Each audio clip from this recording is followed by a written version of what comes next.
You ever walk into a place and immediately feel like something's off? That was me last Tuesday.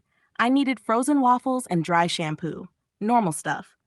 I walked into this little store I'd never seen before, tucked between a laundromat and a dentist's office, with no windows and a sign that just said, "In here." I should have turned around, but the craving for waffles was intense. Like spiritually intense. The bell above the door made no sound when I walked in, just silence. The lights flickered like they were trying to blink in Morse code, and the only music playing was a slow, off key version of the Jeopardy theme on a harp.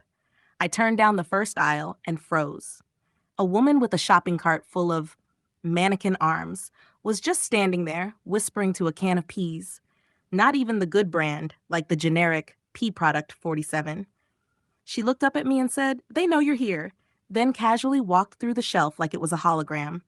I laughed nervously, thinking, okay, I've either entered a very bad dream or an extremely niche escape room.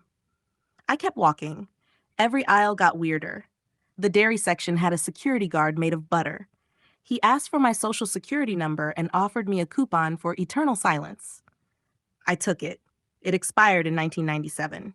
When I finally found the frozen foods, the freezer doors were locked, with padlocks. I kid you not. A tiny gnome in a lab coat appeared and said, "Only the chosen may breakfast today." I tried to explain I just wanted waffles, but he started crying and pulled out a harmonica. That's when I noticed the walls were breathing.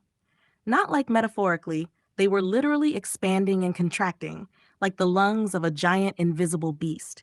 I ran to the front to check out, but the cashier was a scarecrow wearing a name tag that said, "Mom."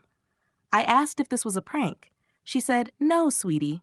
You're just remembering too much. That's not allowed." Then she handed me a receipt with nothing on it except the word "run" in red ink.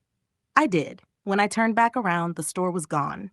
Just a slab of sidewalk and the smell of maple syrup in the air. I got my waffles the next day from Target. They tasted off. A little too warm, a little too remembery. I don't eat breakfast anymore.